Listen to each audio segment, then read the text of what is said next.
Caríssimos irmãos e irmãs, hoje, 33º domingo do tempo comum, já nos aproximamos de mais um final de um ano litúrgico e o Senhor vem com esta informação muito importante para nós sobre a parousia, que é a segunda vinda do Senhor.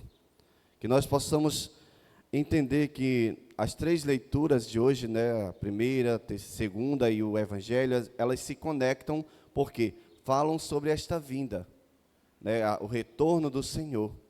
Como nós acabamos de ouvir no Evangelho, o Senhor fala que muitas coisas irão acontecer, mas ainda não é o dia do seu retorno. E as pessoas estavam preocupadas com o quê?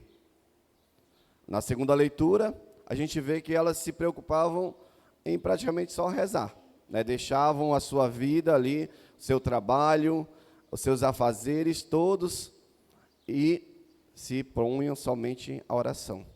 Claro que é importante a oração, a gente precisa estar conectado em intimidade com o Senhor, mas o Senhor diz que nós precisamos o quê? Através de São Paulo, agir também, não é ficar parados, porque às vezes a gente está na oração intercedendo, mas e a ação? Quem é que está fazendo? Porque tem que ter a oração, mas também a ação que nós devemos desenvolver para que nós possamos alcançar verdadeiramente a nossa salvação.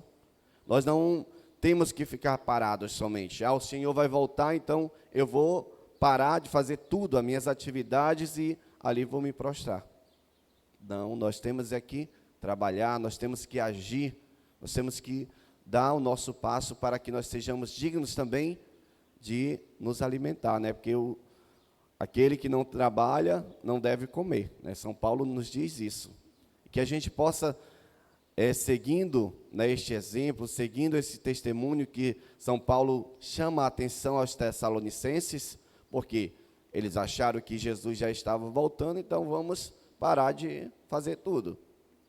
Mas que nós possamos ter essa certeza que nós necessitamos também agir diante das dificuldades. O Evangelho, o povo estava preocupado com o que lá no templo? As pedras, a beleza do templo. Como hoje tem muitos que se preocupam com a estética. Eu vou me maquiar, eu vou fazer isso, um transplante, eu vou fazer isso e aquilo. E como é que está a nossa vida de oração? Como é que está a nossa vida de intimidade com o Senhor?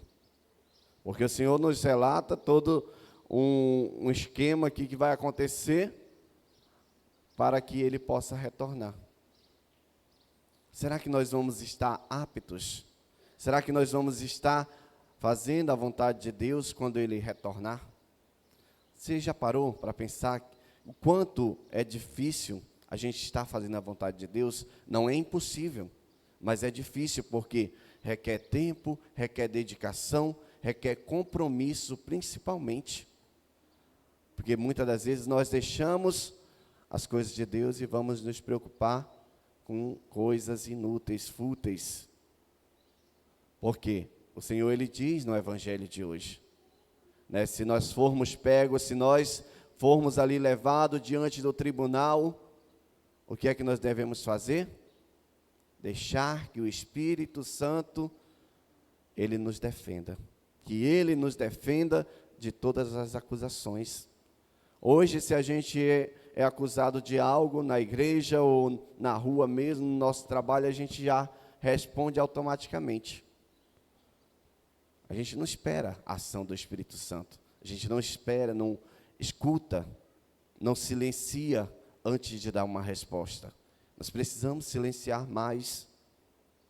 Nós precisamos, porque às vezes o silêncio ele incomoda, porque nós começamos a ouvir-nos a nós mesmos, Nós começamos a pensar, nós começamos a falar com Deus, e às vezes aquilo nos apavora. Hoje em dia a gente quer viver no barulho, acostumou, e o silêncio ele fica aqui meio para o escanteio. Eu vou silenciar, talvez na hora de uma adoração, no momento em que eu estou ali diante do Senhor, mas nós temos que silenciar muitas mais vezes. Hoje a gente pega um carro, a gente liga logo na rádio, coloca uma música e a gente não silencia, não tem esse momento para a gente ter este contato com Deus, ter este contato com nós mesmos, porque são tantas coisas, tribulações, traumas que a gente às vezes carrega, que a gente não quer ouvir. Aí por isso a gente prefere o barulho, prefere estar ali no alvoroço, na correria, do que estar diante de Deus para escutar o que Ele tem para nos dizer. E o Senhor vem mais uma vez chamando a atenção ao dia que vai acontecer tudo isso, né, para que a gente possa estar preparado. Né, nos aproximamos de mais um final de um tempo litúrgico, e durante esse tempo litúrgico nós vivemos verdadeiramente o que deveríamos viver.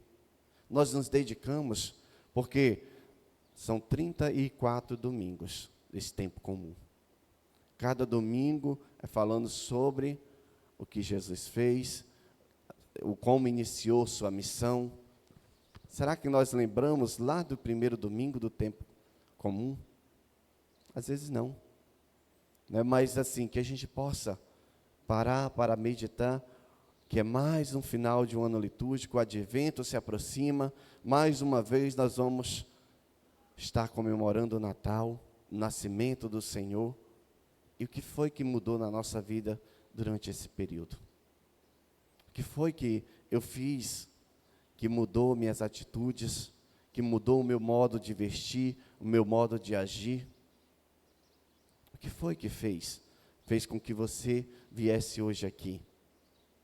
Porque tudo tem um caos, lá começa, assim como começou, a sua vida, a sua transformação, como alguém que foi lá e te chamou, te convidou, ou mesmo seu pai, sua mãe, que te convidou a participar, a ter perseverança. Tudo começou com alguém, com uma pessoa, com um anjo talvez, que Deus enviou na tua vida e te mostrou o caminho a seguir. E às vezes a gente não para o tanto que nós mudamos, para pensar no tanto que nós já mudamos, o tanto que nós já evoluímos na nossa caminhada.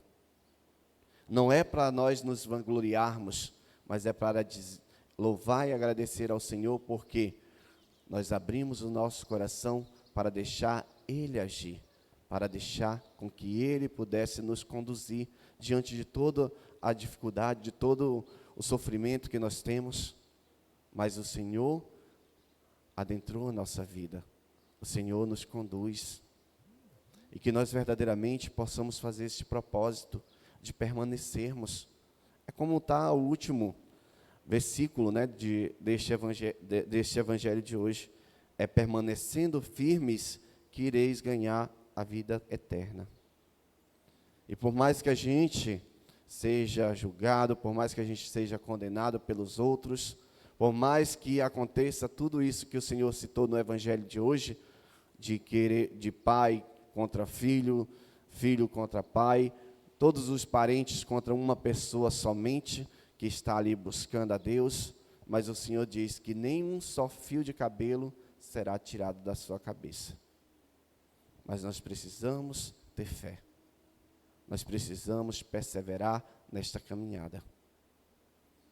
Como eu falei, não é fácil, mas também não é impossível de concluir, não é impossível da gente permanecer nela, e que nós tenhamos fé, nós tenhamos perseverança em tudo aquilo que nós escutamos de Deus, e tudo aquilo que vai fazer com que a nossa vida espiritual verdadeiramente possa despontar, possa crescer, aumentar, porque nós necessitamos estar diante de Deus.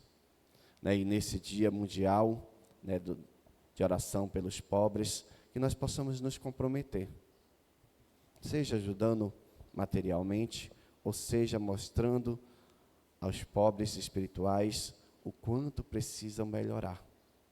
Porque não existe só pobres de bens materiais, mas existe os pobres também de espírito.